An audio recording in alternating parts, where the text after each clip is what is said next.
In Unit 8, Standard 12, Lecture number 5, 8.3.9 in NCERT textbook, magnetic properties is a very interesting topic. Just listen very carefully. Magnetic का मतलब आप जानते हो, चुंबक जो होता है वो, तो यानी कि जो मैग्नेट है वो प्रॉपर्टी कैसी है आपको वो जानना है। यहाँ पे आपको ध्यान देना पड़ेगा। जो बात एनसीईआरटी टेक्स्ट बुक में नहीं गई वो मैं आपको यहाँ पे बताता हूँ। आप जानते हो कि जो मैग्नेट होते हैं उसके नॉर्थ पोल और यहाँ पे साउथ पोल होते हैं, और इस जो एपरेटस है उसका नाम गॉय एपरेटस है, और जो सैंपल हमें लेना है वो गॉय ट्यूब में लेना है। याद रखिएगा, गॉय ट्यूब एक ग्लास का एक एपरेटस है। इस तरीके से यहाँ पे ऐसे होता है, ऊपर से ओपन होता है, और यहां से इसको हम थ्रेड से बांध के जो बाइंड करना है और ऊपर रखना है, और यहां पे आपको सैंपल फिल करना है। तो इस तरीके से जो मैग्नेटिक फील्ड है वो यहां पे अप्लाइड होगी। तो आपको क्या देखना है, अगर हमने गॉय ट्यूब में सब्सटेंस ले लिया और मैग्नेट में जो मैग्नेट है गॉय एपरेटस में रख दिया, और यहाँ पे हमने बाइंड करके थ्रेड से बाइंड करके यहाँ पे रख दिया, तो आप यहाँ पे मैग्नेटिक मोमेंट को आप आइडेंटिफाई कर पाओगे। तो किस तरीके से होता है, तो जब सब्सटेंस को हम मैग्नेटिक फील्ड में रखते हैं तो दो प्रॉपर्टीज आपको याद रखनी पड़ेगी।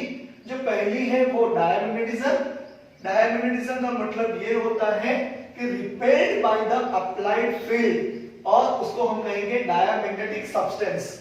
जो सब्सटेंस इस तरह की प्रॉपर्टी को फॉलो करता है उसको क्या कहेंगे, डायमैग्नेटिक सब्सटेंस। याद रखिएगा, in diamagnetic substance all the electrons are paired. जो इलेक्ट्रॉन है वो पैड में होंगे। पैड का मतलब क्या होता है, युग्मित। जो इलेक्ट्रॉन है वो पैड में होंगे। तो आपको याद रखना है repelled by the applied field, क्योंकि वहां पे इलेक्ट्रॉन अनपेड नहीं है, तो जब मैग्नेटिक फील्ड में रखेंगे तो वो रिपेल्ड करेगा, यानी कि रिपल्सन होगा। आपको वो याद रखना है। दूसरी बात, अगर पैरामैग्नेटिज्म यानी कि अगर यहाँ पे नॉर्थ और साउथ पोल के बीच में अट्रैक्शन हुआ, तो इसका मतलब ये होता है कि वहां पे attracted by the applied field होता है, और उस प्रॉपर्टी को हम क्या कहेंगे, पैरामैग्नेटिज्म, और वो सब्सटेंस जो फॉलो करेगा उसको हम कहेंगे पैरामैग्नेटिक सब्सटेंस। आपको याद रखना पड़ेगा ये पैरामैग्नेटिक सब्सटेंस क्या है, डायमैग्नेटिक सब्सटेंस क्या है। Already unit 1 in solid states you already learn this topic. It's a very interesting topic. आप जानते हो जो सब्सटेंस ज्यादा अट्रैक्ट करेगा, जो सब्सटेंस मैग्नेटिक फील्ड में ज्यादा अट्रैक्ट करेगा उसको हम क्या कहेंगे, फेरोमैग्नेटिज्म, यानी कि फेरोमैग्नेटिक सब्सटेंस कहेंगे। सही है, तो वो प्रॉपर्टी को हम क्या कहेंगे, फेरोमैग्नेटिज्म। आप ऑलरेडी चैप्टर नंबर 1 में पढ़ चुके हो। Ferromagnetism is an extreme form of paramagnetism. याद रखिएगा, extreme form of paramagnetism is ferromagnetism. तो फिर से एक बार, ferromagnetism is an extreme form of paramagnetism. याद रखिएगा, याद रखने की टेक्निक वही है। यहाँ पे अनपेड इलेक्ट्रॉन होता है यानी कि U, और पैरामैग्नेटिज्म यानी कि P, UP। इस तरह याद रखो। डायमैग्नेटिज्म में क्या आएगा, पैड इलेक्ट्रॉन, तो वो क्या होगा, डायमैग्नेटिक। तो पैड इलेक्ट्रॉन किसको कहते हैं, तो आप जानते हो ऑर्बिटल ये है, ऑर्बिटल में इस तरीके से जो होता है उसको हम कहेंगे पैड इलेक्ट्रॉन, और जो ऑर्बिटल है उसमें अगर हमने एरो ले लिया तो भी चलेगा, इस तरीके से होता है उसको क्या कहेंगे, अनपैड इलेक्ट्रॉन। तो आपको याद रखना है, बहुत ही इजी टॉपिक है। आपको यहाँ पे मैग्नेटिक मोमेंट फाइंड आउट करना है। तो यहाँ पे देखिए, many of transition metal ions are paramagnetic. क्यों, क्योंकि वहां पे आउटर मोस्ट ऑर्बिटल में, 3D ऑर्बिटल में इलेक्ट्रॉन जो है वो अनपेड रहेंगे, और वही हमें कैलकुलेट करना है। यहाँ पे हमें फोकस अनपेड इलेक्ट्रॉन पे ही करना है। तो वो याद रखिएगा, पैरामैग्नेटिक होते हैं। पैरामैग्नेटिक का मतलब ये है कि मैक्सिमम जो ट्रांजिशन मेटल है वो अनपेयर्ड इलेक्ट्रॉन d ऑर्बिटल में होते हैं, यानी कि 3d ऑर्बिटल में अनपेयर्ड इलेक्ट्रॉन होते हैं। Paramagnetism arises from the presence of unpaired electrons, अभी मैंने बताया वही सेंटेंस यहाँ पे लिखा है। जो पैरामैग्नेटिज्म है वो किस तरह अराइज होता है, तो प्रेजेंस ऑफ अनपेयर्ड इलेक्ट्रॉन। यहाँ पे each such electron having a magnetic moment associated with its spin angular momentum and orbital angular momentum। फिर से एक बार, each such electron having a magnetic moment associated with its spin angular momentum and orbital angular momentum। आप already standard 11 में पढ़ चुके हो।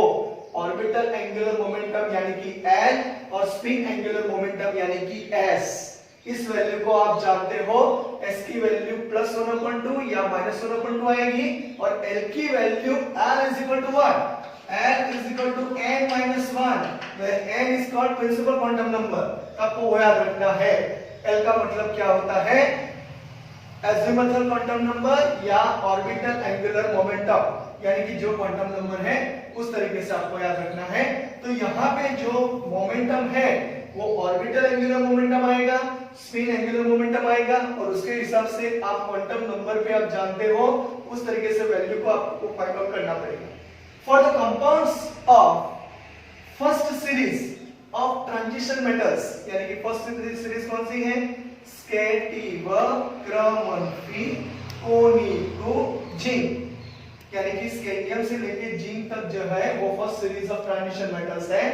The contribution of the orbital angular momentum is effectively quenched and hence is of no significance, यानी कि orbital angular momentum को अगर हम कंसीडर नहीं करेंगे क्योंकि वो इफेक्टिवली क्वेंच्ड होता है and hence is of no significance. यहाँ पे जो ऑर्बिटल होती है उसके शेप डिफरेंट होते हैं, उसके हिसाब से effectively we can not calculate, यानी कि उसको हम कैलकुलेट नहीं करेंगे, इस वैल्यू को हम नहीं लेंगे। तो ये जो है वो बहुत इंपॉर्टेंट पार्ट है, यानी कि जो L की वैल्यू है वहां पे नहीं आएगी। तो यहाँ पे for this the magnetic moment is determined by the number of unpaired electrons and is calculated by using spin only। याद रखिएगा यहाँ पे हम स्पिन को ही कंसंट्रेट करेंगे, यहाँ पे ऑर्बिटल एंगुलर मोमेंटम को कंसंट्रेट नहीं करेंगे। तो आपको क्या रखना है, spin only formula mu, mu के बाद हम ऐसो भी लिख सकते हैं, spin only is equal to under root n into n+2 Bohr magneton, यानी कि मोर मैग्नेटॉन इसका यूनिट है, याद रखिएगा। और उसका जो यूनिट है वो वैल्यू एम्पियर मीटर स्क्वायर में आएगी, आगे हम डिस्कस नहीं करेंगे, लेकिन ये आपको याद रखना है, under root n into n+2 where n is equal to unpaired electron present, यानी कि the number of unpaired electron जो वैल्यू n की है, और mu is equal to magnetic moment, spin only magnetic moment, याद रखिएगा। तो स्पिन ओनली जो एंगुलर जो मैग्नेटिक मोमेंट है वो सिर्फ आपको कैलकुलेटेड मिलेगी, ऑब्जर्व के लिए आपको ऑर्बिटल एंगुलर मोमेंटम को भी कैलकुलेट करना पड़ेगा, उसको हम कैपिटल L कहेंगे और उसको स्पिन एंगुलर मोमेंटम को कैपिटल S कहेंगे। लेकिन S की वैल्यू आएगी, यहाँ पे जो फॉर्मूला है वो mu SO is equal to under root n into n+2 Bohr magneton, वो याद रखना है। तो यहाँ पे द मैग्नेटिक मोमेंट इंक्रीजेस, अब आप याद रखिएगा magnetic moment increases the increases number of unpaired electron, यानी कि अनपेयर्ड इलेक्ट्रॉन जितने बढ़ेंगे उतने मैग्नेटिक मोमेंट क्या होगी, इंक्रीज हो जाएगी।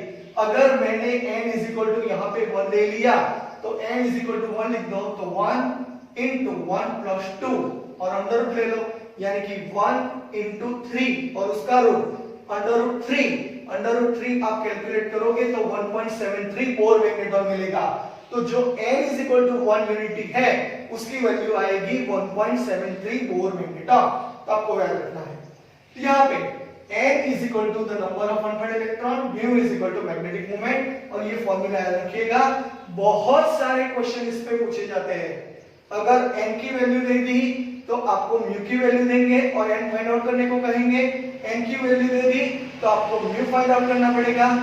अभी आप इसका डिस्कशन करेंगे आगे, लेकिन आपको याद रखना है the observed magnetic moment gives a useful indication about the number of unpaired electron present in the atom. जो अनपेयर्ड इलेक्ट्रॉन प्रेजेंट है वो कैलकुलेट करेंगे, यानी कि present in the atom, molecule और आयन। फिर से एक बार, the observed magnetic moment gives a useful indication about the number of unpaired electrons present in the atom, molecule or ions, and calculated magnetic moment on the spin only formula। याद रखिएगा, वहां पे हम orbital angular momentum को calculate नहीं करेंगे। तो वो जो फॉर्मूला है वो ये होगी, mu spin only is equal to √n into n+2 Bohr magnetron. तो ये आपको याद रखना है। तो इस तरीके से जो मैग्नेटिक प्रॉपर्टीज है वो आपको आगे हम जो स्कैंडियम, टिटेनियम, वेनेडियम है उसके आयनिक फॉर्म में, डाइवैलेंट है, ट्राइवैलेंट है, उसके फॉर्म में हम म्यू एसओ किस तरह से कैलकुलेट किया जाता है वो हम आगे इसको एक्सप्लेन करेंगे। यहां तक आप जो यहाँ पे लेक्चर दिया है उसको आप अच्छी तरह स्टडी कर दीजिए। बहुत इंपॉर्टेंट लेक्चर है ये, और ये फॉर्मूला को याद रखिए और इसका स्क्रीनशॉट निकाल लीजिए। यहाँ पे देखिए एक क्वेश्चन है, calculate magnetic moment of the following ions. यानी कि आपको 2 आयंस देंगे और 3 मार्क्स का क्वेश्चन आएगा। यहाँ पे बहुत सारे हमने आयंस लिख दिए हैं, तो जितना यहाँ पे मैंने लिखा है वो यहाँ पे आपको देखना है और बाकी के आपको होमवर्क में लेना है। एक बार प्रैक्टिस कर दीजिए, बहुत इजी है। अगर इलेक्ट्रॉनिक कॉन्फ़िगरेशन आपको आ गया तो बहुत इजी तरीके से आप आंसर दे पाओगे।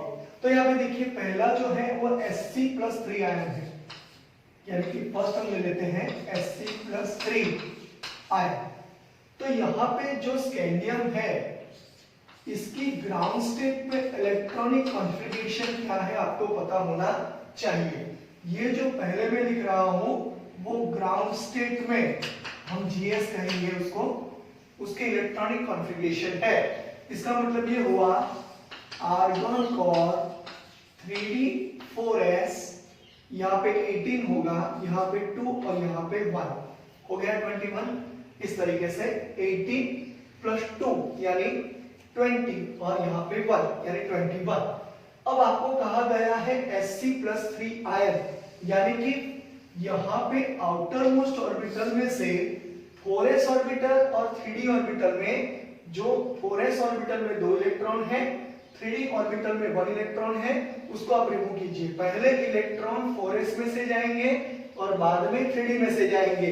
आप डी शील्डिंग इफेक्ट पढ़े हो, डी शील्डिंग इफेक्ट और शील्डिंग इफेक्ट यानी कि स्क्रीनिंग इफेक्ट आप पढ़े हो, तो वहां पे जो लोअर ऑर्बिटल जो कंटेनिंग एनर्जी है वो 4s ऑर्बिटल की है, तो वहां से पहले इलेक्ट्रॉन जाएंगे, उसके बाद में 3d में से इलेक्ट्रॉन जाएंगे। तो यहाँ पे हम लिखते हैं Sc Z = 21। यहाँ पे मैं 3d लिख रहा हूं और 5 ऑर्बिटल को यहाँ पे मैंने ड्रॉ कर दिया। 4s ऑर्बिटल ओनली 1 है तो 1 इलेक्ट्रॉन यहाँ पे मैंने ड्रॉ कर दिया। 4s ऑर्बिटल में 2 इलेक्ट्रॉन है, 3d ऑर्बिटल में ओनली 1 इलेक्ट्रॉन है। तो ये ग्राउंड स्टेट में इलेक्ट्रॉनिक कॉन्फ़िगरेशन हो गई। इसके बाद में हम कहेंगे एक्साइटेड स्टेट, यानी कि जब स्कैंडियम 3 इलेक्ट्रॉन को रिलीज करेगा, यानी कि 4s ऑर्बिटल में से 2 इलेक्ट्रॉन चले जाएंगे, 3d ऑर्बिटल में से 1 इलेक्ट्रॉन चला जाएगा, तो 3 इलेक्ट्रॉन यहां से जाएंगे। तो यहाँ पे आपको इस तरीके से अगर आपने फॉर्मेट बना दिया तो एक भी इलेक्ट्रॉन नहीं रहेगा, यानी कि एक भी इलेक्ट्रॉन नहीं है तो अनपेयर्ड इलेक्ट्रॉन है ही नहीं। तो यहाँ पे unpaired electron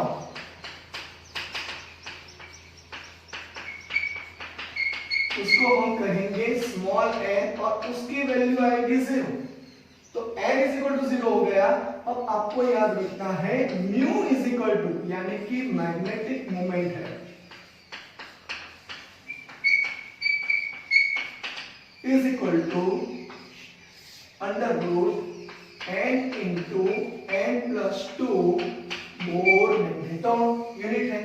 bore magneton is a unit of magnetic moment. इसके बाद में आपको क्या करना है, n की वैल्यू यहाँ पे रख दो। तो n इज इक्वल टू 0, तो यहाँ पे आएगा 0 इंटू 0 प्लस 2, तो यहाँ पे आएगा अंडर रूट 0, क्योंकि 0 से कोई भी नंबर को आप मल्टीप्लाई करोगे आंसर आएगा 0। तो यहाँ पे आ गया 0 बोर मैग्नेटॉन। इस तरीके से आपको वैल्यू निकालनी है। तो ये स्कैंडियम प्लस 3 की वैल्यू हमने निकाल दी। तो उसके बाद में हम देखते हैं, मैं जो अंडरलाइन करूंगा वो मैं यहाँ पे कैलकुलेट करवाऊंगा, दूसरी आपको फिर से प्रैक्टिस करनी पड़ेगी तो आपको पता चल जाएगा। यहाँ पे देखिए फिर से एक बार, स्कैंडियम प्लस 3 है। स्कैंडियम प्लस 3 को आपको पहले ग्राउंड स्टेट और इसको हम एक्साइटेड स्टेट कहेंगे। एक्साइटेड स्टेट का मतलब क्या होता है, इलेक्ट्रॉन रिलीज करेगा, उसको क्या कहेंगे, एक्साइटेड स्टेट। तो ये ग्राउंड स्टेट में जो इलेक्ट्रॉनिक कॉन्फ़िगरेशन है वो आर्गन कॉर 3d14s2 है। इसको इस तरीके से लिखो। उसके बाद में Sp+3 इन एक्साइटेड स्टेट, यानी कि आउटर मोस्ट ऑर्बिटल में से 4s ऑर्बिटल में से 2 इलेक्ट्रॉन और 3d ऑर्बिटल में से 1 इलेक्ट्रॉन चला जाएगा। तो इसका मतलब यहाँ पे एक भी इलेक्ट्रॉन नहीं है, एक भी इलेक्ट्रॉन नहीं है, यानी कि अनपेयर्ड इलेक्ट्रॉन की वैल्यू क्या है, 0। n इज इक्वल टू 0 हो गया। तो mu is equal to, mu यहाँ पे क्या है, स्पिन ओनली, हम कैलकुलेट स्पिन ओनली के लिए कर रहे हैं, is equal to magnetic moment is equal to under root n into n plus 2 Bohr magneton, where n is equal to number of unpaired electron present in a d orbital। तो यहाँ पे is equal to n की value 0 लिख दो, तो answer आ जाएगा 0 Bohr magneton। तो इस तरीके से आपको पूरा कैलकुलेट करना है। हम दूसरा ले लेते हैं Ti+3, उसके बाद में हम Ti+2 लेते हैं। चलिए ओके, जो मैंने अंडरलाइन करवाई वो। तो यहाँ पे थर्ड ले लेते हैं Ti+2 I। क्या याद रखना है, पहले इलेक्ट्रॉनिक कॉन्फ़िगरेशन लिख दो ग्राउंड स्टेट में, Ti Z is equal to square T1 यानी कि 22, और वो क्या है, ग्राउंड स्टेट के इलेक्ट्रॉनिक कॉन्फ़िगरेशन, उसका इलेक्ट्रॉनिक कॉन्फ़िगरेशन होगा आर्गन कोर 3d और 4s।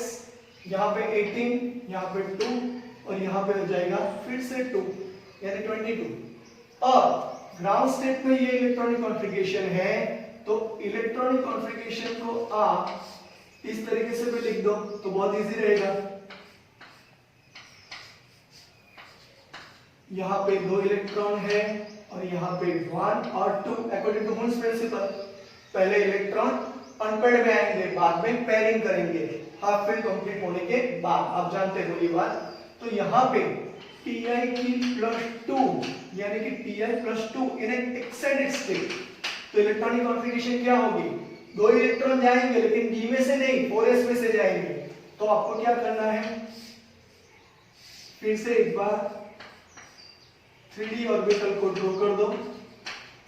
4s ऑर्बिटल 2 इलेक्ट्रॉन चले गए, यानी 2 इलेक्ट्रॉन यहां से मैंने रिमूव कर दिए, तो यहाँ पे 2 इलेक्ट्रॉन रह गए। तो यहाँ पे अनपेयर्ड इलेक्ट्रॉन की वैल्यू कितनी आएगी, d ऑर्बिटल में देखिए अनपेयर्ड इलेक्ट्रॉन कितने हैं, 2। तो यहाँ पे unpaired electron n is equal to 2। Okay, तो यहाँ पे म्यू इज इक्वल टू क्या होगा, mu is equal to under root n into n plus 2 Bohr magneton. Okay, तो यहाँ पे n की वैल्यू 2 लिख दो, तो यहाँ पे is equal to 2 into under root 2 plus 2, तो यहाँ पे वैल्यू आएगी 2 और इसके बाद में 4, उसके बाद में यहाँ पे वैल्यू आएगी 2 प्लस 2 क्या होता है 4, तो यहाँ पे वैल्यू आएगी अंडर रूट 8।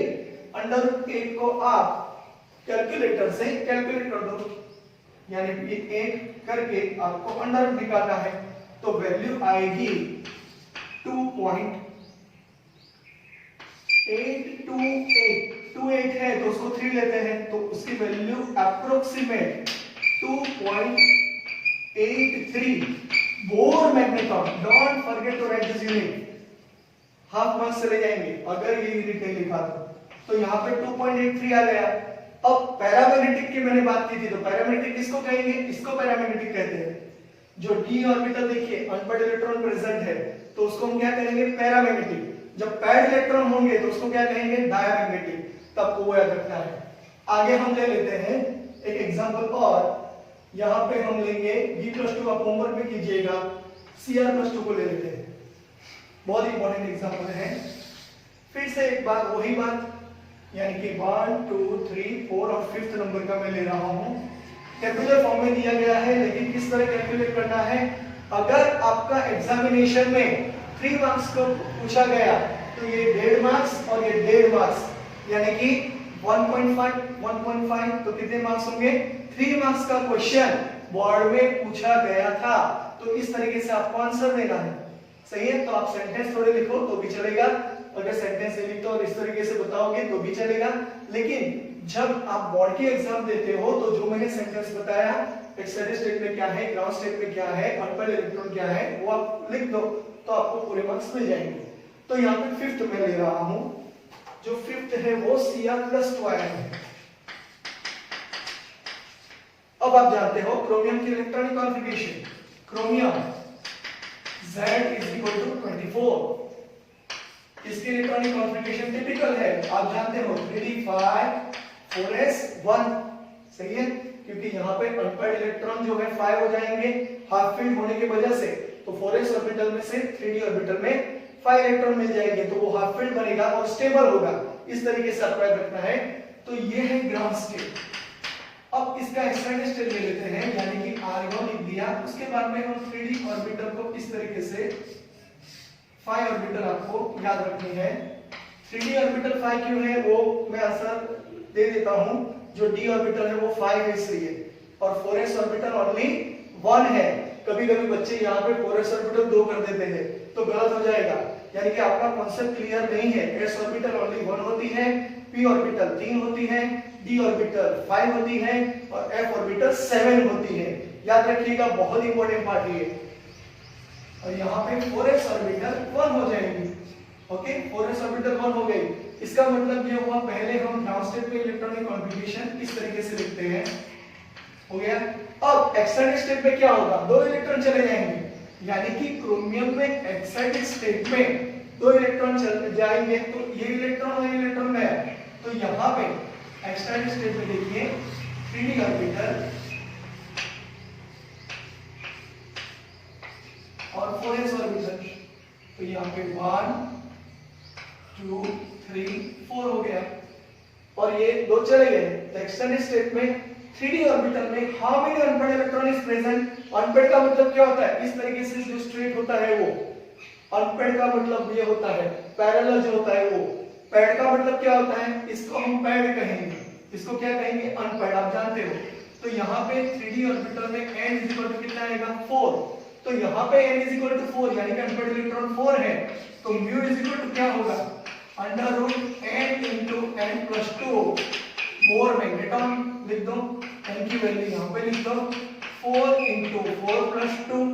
ओके, तो यहाँ पे आ जाएगा 4 into 4+2 कितने होते हैं, 6, यानी कि यहाँ पे आ जाएगा √24, √25 5 होगा, यानी कि 4 पॉइंट समथिंग आंसर आएगा। कैलकुलेटर का यूज करो और उसको वैल्यू निकाल दो, यानी कि 24 अंडर रूट ले लिया, 4.89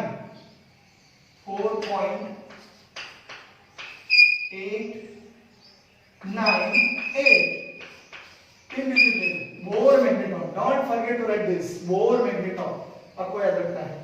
4.89 that is 4.90 के इक्वल ही होता है, लेकिन 4.898 बोर मैग्नेटॉन, ये वैल्यू सही है। तो इस तरीके से आपको मैग्नेटिक मोमेंट कैलकुलेट करनी है। ओके, तो यहां तक आप इसका स्क्रीनशॉट निकाल लीजिए, अभी बाकी है, अभी आगे हम डिस्कस करेंगे। ओके, अब आगे का जो सेशन है वो Fe+2 ले लेते हैं। Fe+2 आएंगे, यानी कि यह कंटिन्यू टॉपिक है। जो मैंने अंडरलाइन करवाया वो मैंने कर दिया है, और जो अंडरलाइन नहीं किया वो आप प्रैक्टिस कीजिए, आपको आ ही जाएगा। Fe+2 यानी कि पहले आपको क्या करना है, Fe+2 आयन लिख दो, उसके बाद में आपको इलेक्ट्रॉनिक कॉन्फ़िगरेशन लिखनी है। अगर सेंटेंस लिखना हो तो electronic configuration of FeZ = 26 is ऐसे करके लिखो। तो यहाँ पे आएगा FeZ = 26 आर्गॉन 3d4s 18 + 2 यानी 20 और यहाँ पे 6 हो जाएगा 26। This is in a ground state, यानी कि इलेक्ट्रॉन जब रिलीज नहीं होंगे उसको कहेंगे ग्राउंड स्टेट। उसके बाद में हम क्या करेंगे 3d ऑर्बिटल इस तरीके से लिखेंगे। 5 ऑर्बिटल है, उसके बाद में 4s इस तरीके से लिखो। 3d 6 है यानी कि 1 2 3 4 5 6 इलेक्ट्रॉन हो गए और 4s ऑर्बिटल यहाँ पे 2 है, हो गया। उसके बाद में आपको क्या करना है Fe+2 यानी कि 2 इलेक्ट्रॉन आपको रिलीज करने हैं। तो पहले आपको प्रायोरिटी किसको देनी पड़ेगी 4s ऑर्बिटल। पहले इलेक्ट्रॉन किस में से जाएंगे 4s ऑर्बिटल में से ही जाएंगे। डी-शील्डिंग इफेक्ट याद रखिएगा। तो 4s ऑर्बिटल में से इलेक्ट्रॉन चले गए तो 3d में इलेक्ट्रॉन रह जाएंगे। तो इन एक्सटेंडेड स्टेट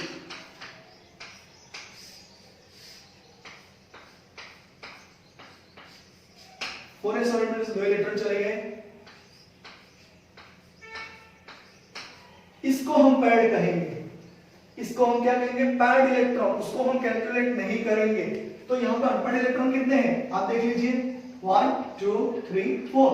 तो यहाँ पे n की वैल्यू क्या आएगी 4, ऑलरेडी हमने निकाल दिया है n = 4। तो यहाँ पे n = 4 आया। इसका मतलब μ = √n × n+2 Bohr magneton, where μ is a magnetic moment, n is unpaired electron present in a 3d orbital।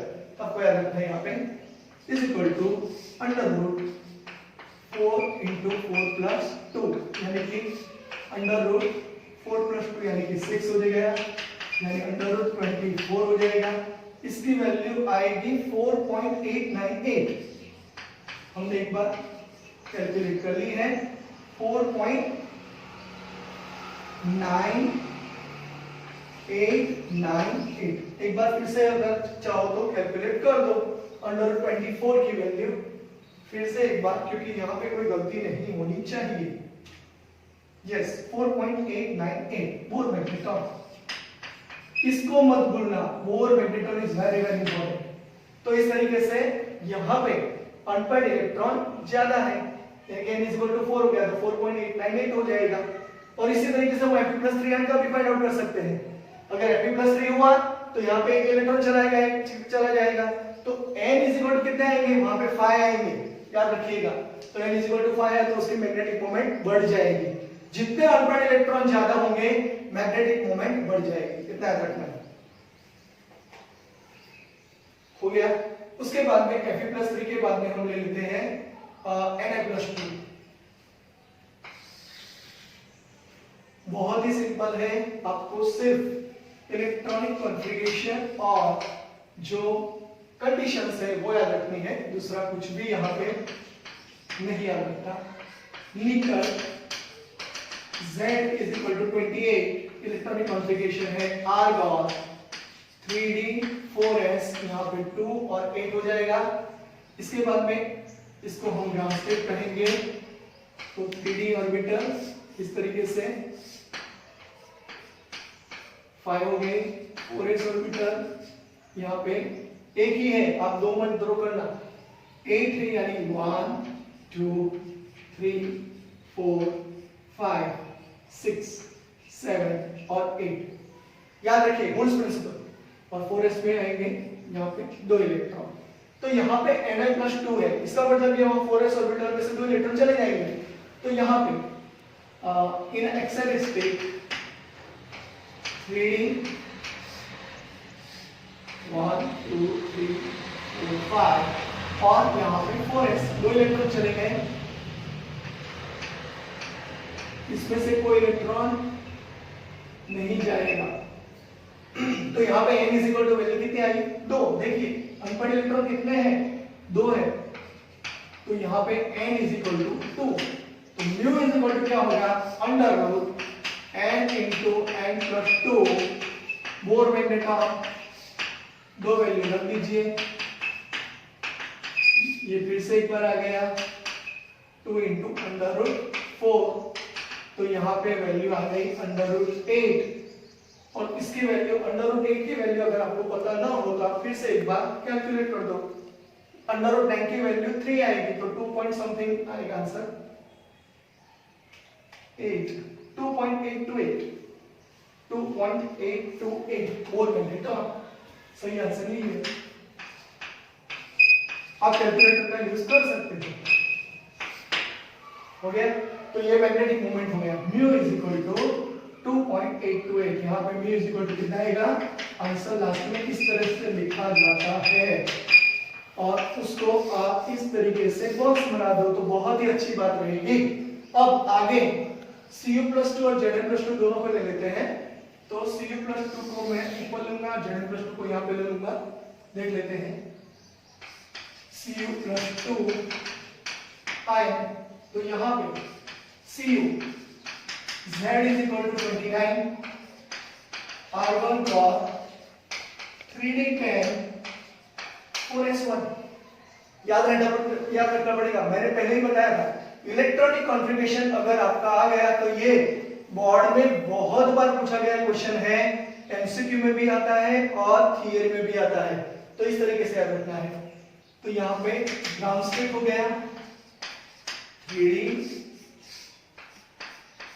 यहाँ पे पैड नहीं है, कोई क्वेश्चन ही नहीं है, और यहाँ पे अनपैड है। लिख लीजिए 1 2 3 4 5 6 7 8 9 10, और यहाँ पे 1 इलेक्ट्रॉन। Cu+2 है, इसका मतलब ये होगा 4s में से एक इलेक्ट्रॉन जाएगा और यहाँ पे 3d में से एक इलेक्ट्रॉन जाएगा, तो इन एक्साइटेड स्टेट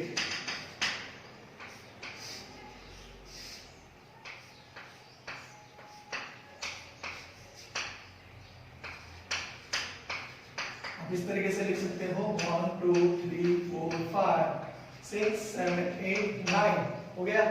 यहाँ पे एक इलेक्ट्रॉन चला गया, यहाँ पे एक इलेक्ट्रॉन चला गया, तो 1 इलेक्ट्रॉन बाकी रह गया। तो यहाँ पे अनपेड इलेक्ट्रॉन कितने हैं, अनपेड इलेक्ट्रॉन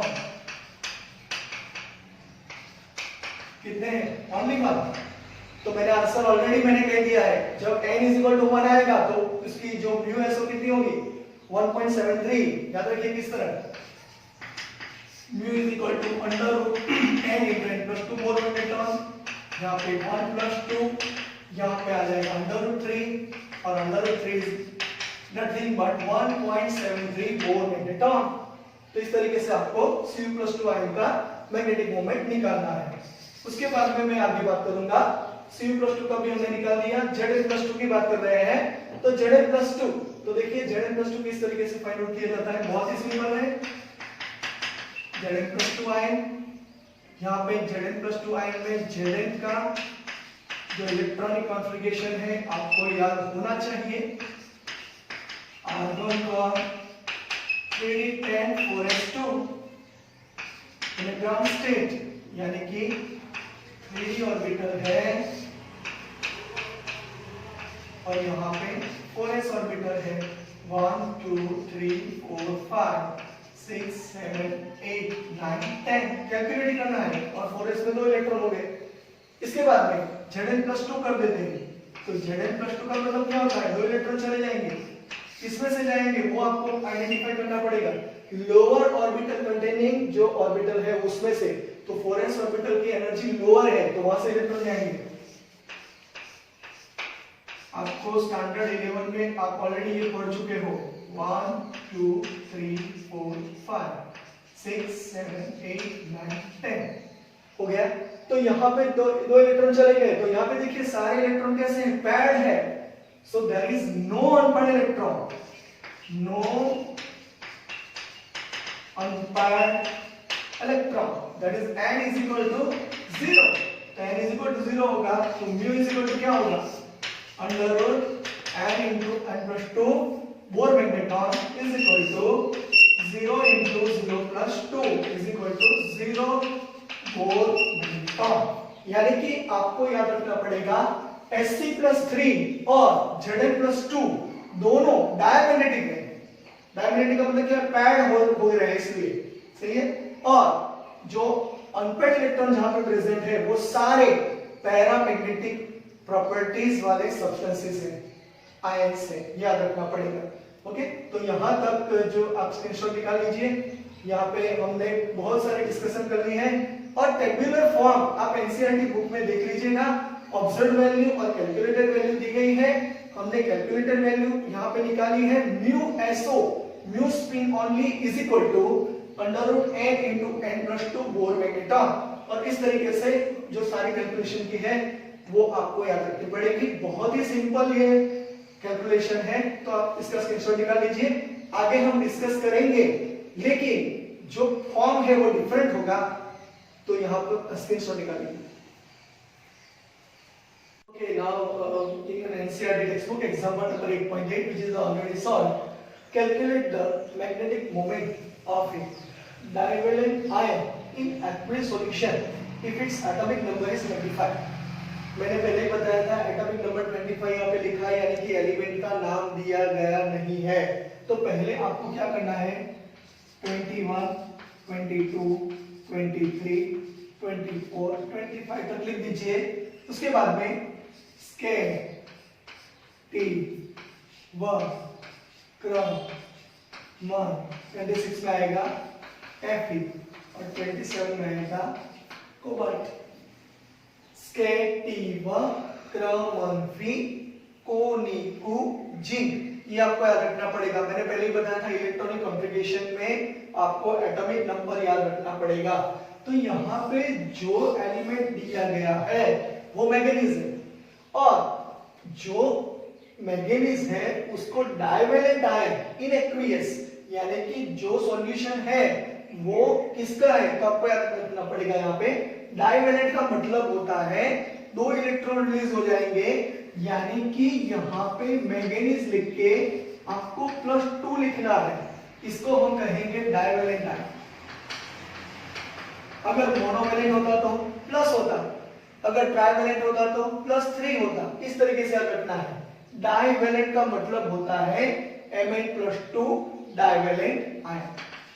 ओके, अब आपको क्या करना है, यहाँ पे आपको मैग्नेटिक मोमेंट फाइंड आउट करना है। तो फिर से आपको एक बार म्यू की फॉर्मूला याद होगी ही, तो पहले आप इलेक्ट्रॉनिक कॉन्फ़िगरेशन मैंगनीज का लिख दो in ground state, argon core 3d5 4s2।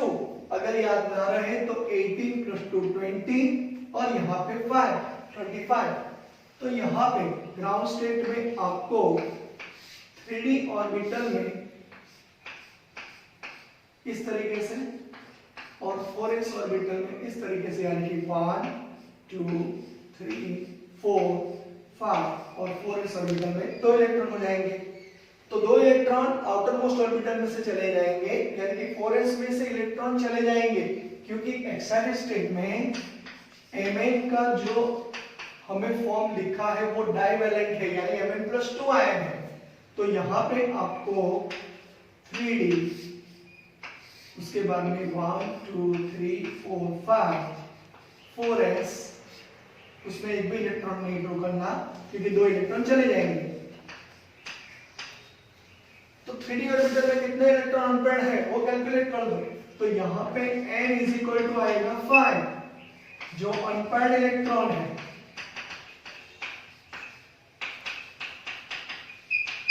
इसका मतलब ये हुआ कि magnetic moment mu = √n × n+2 Bohr magneton.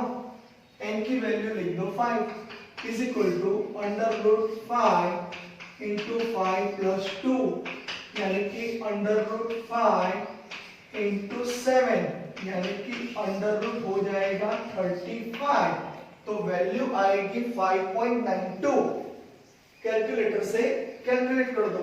√35 का मतलब क्या होता है, तो आपको 5.916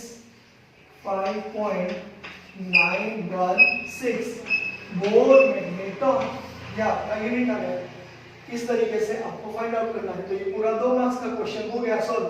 तो आपको इस तरीके से एग्जांपल 8.8 को याद रखना है। ओके, तो दूसरा एग्जांपल आपको इंटेक्स क्वेश्चन में दिया गया है। इंडेक्स क्वेश्चन में calculate the spin only magnetic moment of M+2 aqueous ion when Z is equal to 27। तो देख लीजिए ये Z की वैल्यू है, Z is equal to 21, 22, 23, 24, 25, 26, 27। तो यहाँ पे स्कैटिवक्रमणफी को यानी कि कोबाल्ट आ जाएगा। तो Z is equal to 27 क्या है? तो कोबाल्ट है, आपको याद रखना पड़ेगा। अगर आपको याद नहीं रहता तो इस तरीके से सीक्वेंस लिखो, उसके बाद में एलिमेंट्स लिखो, तो कोई गलती नहीं होगी, और गलती नहीं होगी तो आपके मार्क्स कंप्लीट आ जाएंगे। तो cobalt Z is equal to 27। यहाँ पे लिख दो आर्गन को 3d और 4s यानी कि 18 प्लस 2 20 और 7 हो गया 27। तो ये ग्राउंड स्टेट में इलेक्ट्रॉनिक कॉन्फ़िगरेशन है। एक्साइटेड स्टेट का मतलब क्या होता है? M+2 यानी कि जो कोबाल्ट है वो 2 इलेक्ट्रॉन रिलीज करेगा, तो CO+2 आयन हो जाएगा। इसका मतलब आपको ये लिखना है, पहले आप ग्राउंड स्टेट में लिख लीजिए और उसके बाद में एक्साइटेड स्टेट में लिख दीजिए 7 है यानी कि 1 2 3 4 5 6 और 7 और 4s में 2 इलेक्ट्रॉन है, तो 2 इलेक्ट्रॉन चले जाएंगे। तो यहाँ पे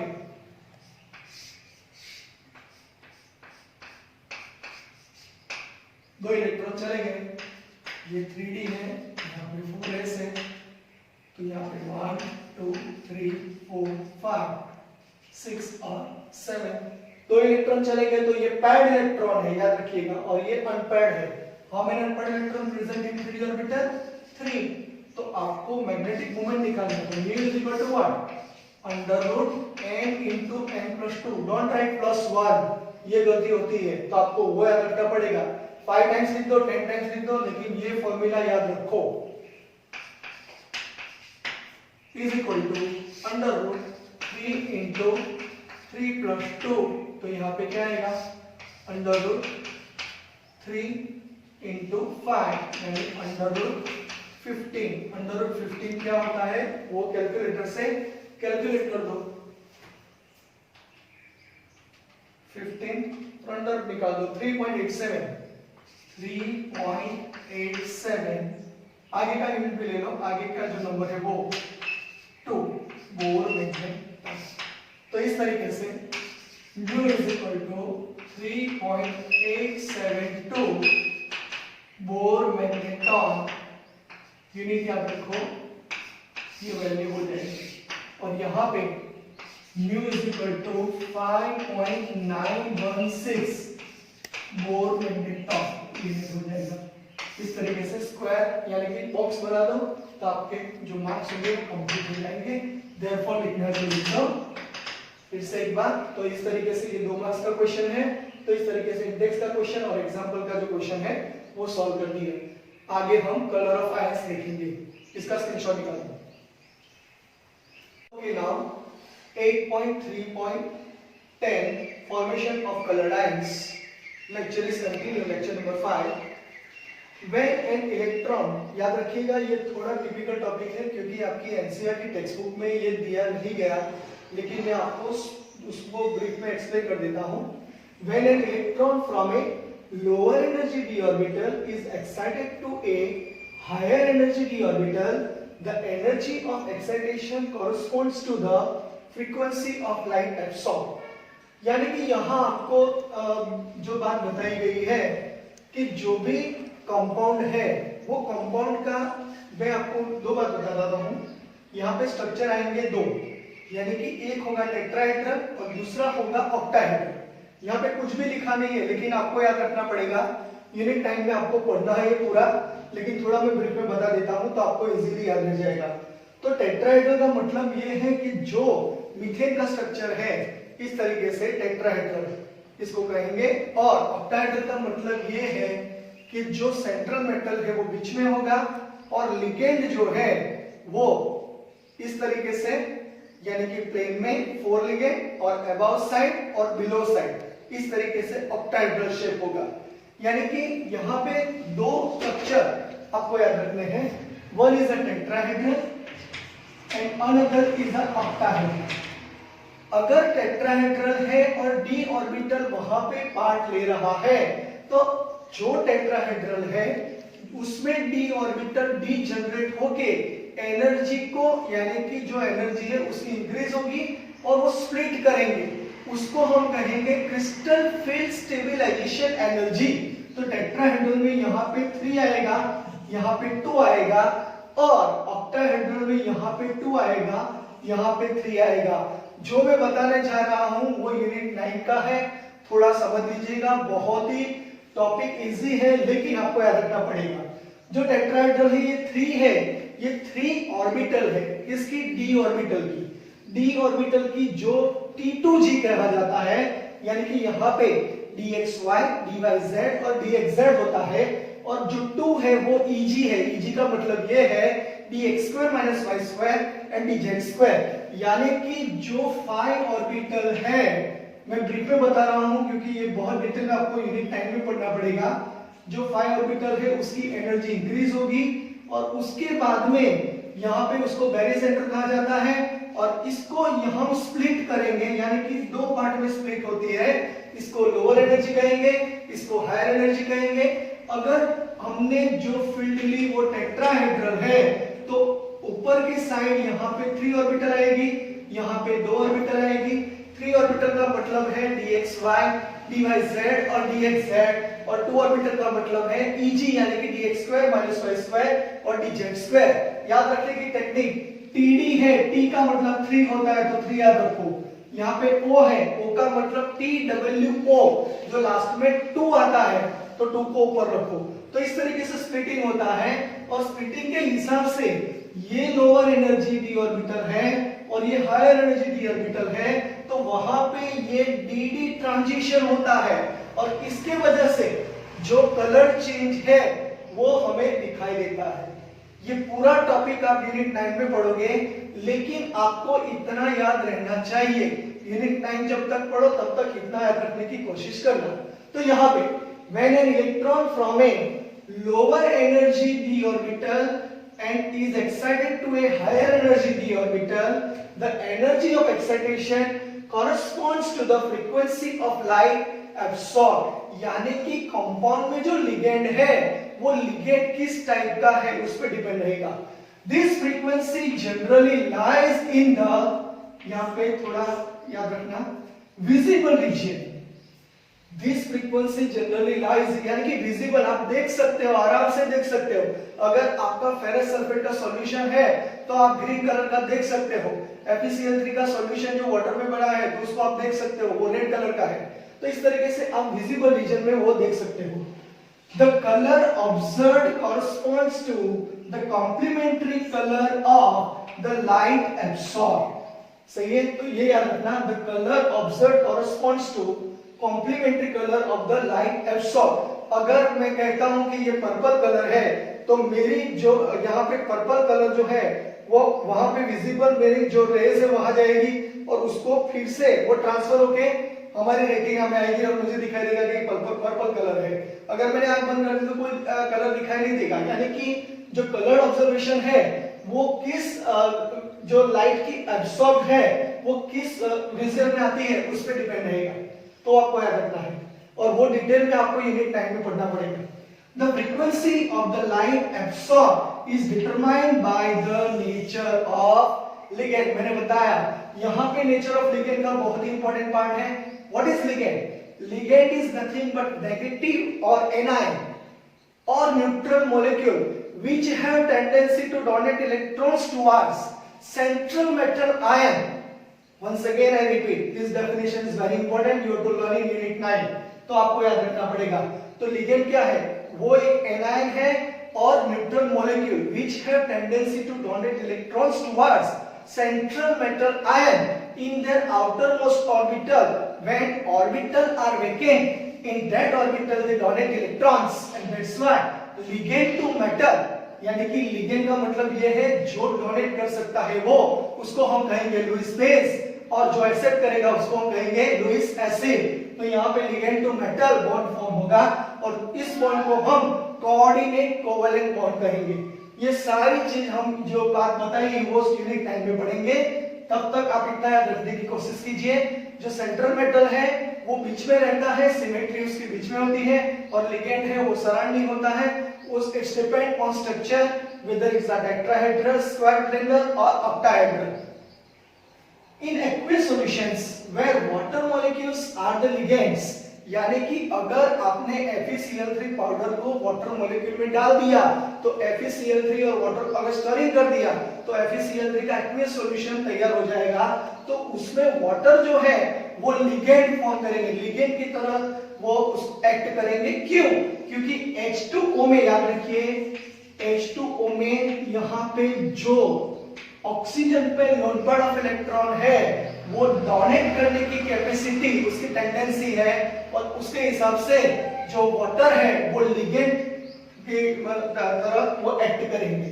तो यहाँ पे the colour of the ions observed are listed, यानी कि अब यहाँ पे वीडियो हम स्टॉप करेंगे और उसके बाद में अभी देखिए वो टेबल भी जो आपकी जो एनसीईआरटी टेक्स्ट बुक में है वो पिक्चर जो फिगर दी गई है वो हम दिखाई देंगे और वो दिखाएंगे, और वो टेबुलर फॉर्म है, वो कलर सिर्फ याद रखने की कोशिश कीजिए, कौन सा कलर है वो इंपॉर्टेंट है, तो वो हम डिस्कस करेंगे।